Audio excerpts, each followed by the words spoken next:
Hello दोस्तों, मैं किरण और आप सुन रहे हैं वर्थवाइल टेल्स। किसी ने बड़ा खूब कहा है कि प्रेम कभी भी हो सकता है, क्योंकि बुद्धि भ्रष्ट होने की कोई उम्र नहीं होती। और कई बार तो प्रेम भी इस हद तक हो जाता है कि वो हमें अगली जन्म तक अपने साथ बांध लेता है। जी हाँ, ऐसा ही हुआ था पृथ्वी के सम्राट भरत के साथ भी। वही भरत जिनके नाम पर हमारे देश का प्राचीनतम नाम बदल गया और फिर इसे कहा जाने लगा भारतवर्ष। भरत सम्राट होने के साथ साथ महान ज्ञानी भी थे, लेकिन उन्हें किसी तरह का कोई घमंड नहीं था। वो पृथ्वी के ऐसे सम्राट थे जिनका कोई भी दुश्मन नहीं था। उनकी पत्नी परम पतिव्रता थी और उनके ऐसे 5 पुत्र थे जो किसी भी राजश्री कुल का गौरव बढ़ा सकते थे। भरत भगवान में बहुत विश्वास रखते थे। महाराज भरत ने भगवान के सिमरन के लिए अपने राज्य का त्याग कर दिया। पुले नाम का एक आश्रम था जहां जाकर वो पूरी निष्ठा से भगवान का सिमरन करने लगे। लेकिन संयोग से एक दिन जब भरत नदी में स्नान करने गए तो वहां पर एक गर्भवती हिरनी आती है पानी पीने के लिए। जब वो पानी पी रही थी तो पास ही में एक जंगल था जहां पर से खूंखार जानवर की गर्जना की आवाज सुनाई देती है। डर के मारे हिरनी पानी पीना छोड़कर छलांग मारकर भागने लगी, लेकिन उसका जो प्रसव का वक्त था वो करीब था। डर और पूरे जोर से छलांग लगाने की वजह से उसका बच्चा उसके पेट से बाहर आ गया और नदी में बहने लगा। अब हिरनी तो इस पीड़ा को सह नहीं पाई और उसने दम तोड़ दिया। हिरनी का जो बच्चा था उसका भी जीवन खत्म होने ही वाला था, लेकिन राजश्री भरत को उस पर दया आ गई और वे उसे बचाकर अपने आश्रम में अपने साथ ले गए। कहते हैं ना कि मारने से बचाने वाला बड़ा होता है, और किसी मरते हुए प्राणी पर दया करके उसकी रक्षा करना पाप नहीं होता। ये बड़े पुण्य का काम था जो उन्होंने किया। भरत बड़े प्यार से उसे पालने लगे। अब इसमें भी कोई पाप नहीं था, लेकिन फिर भी ना चाहते हुए राजश्री भरत से एक पाप हो चुका था। वो उस हिरनी के बच्चे से मोह कर बैठे थे।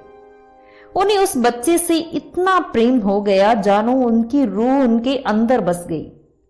अब जो सम्राट अपने राज्य, अपनी पत्नी, अपने बच्चों का त्याग कर वन में चले आए थे, उन्हें एक हिरनी के बच्चे ने अपने प्रेम से बांध लिया। हिरनी का बच्चा पूरी तरह से ठीक हो चुका था। उसके पालन पोषण की जो जिम्मेदारी भरत के ऊपर थी वो अब खत्म हो चुकी थी।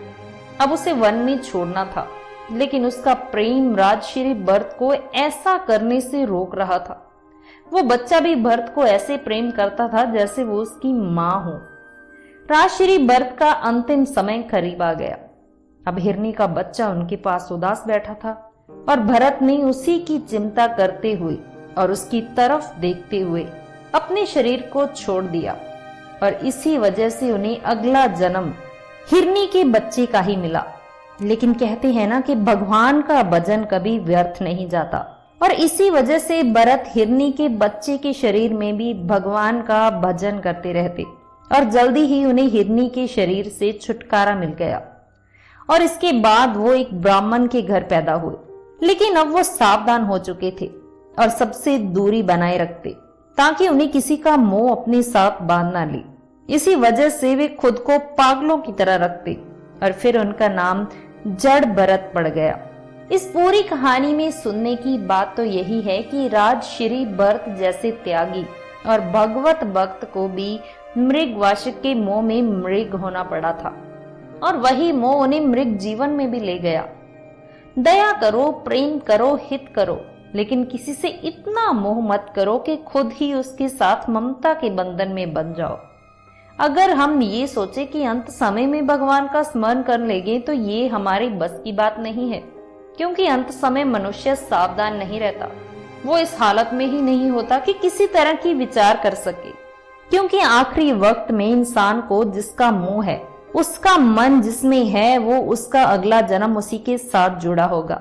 लेकिन अगर अंत समय में इंसान का मन भगवान में लग जाए तो अंत में परम प्रभु स्मरण आएंगे और इंसान पूर्ण रूप से भगवान में समा जाएगा और जन्म मरण के चक्कर से हमेशा के लिए छूट सकता है।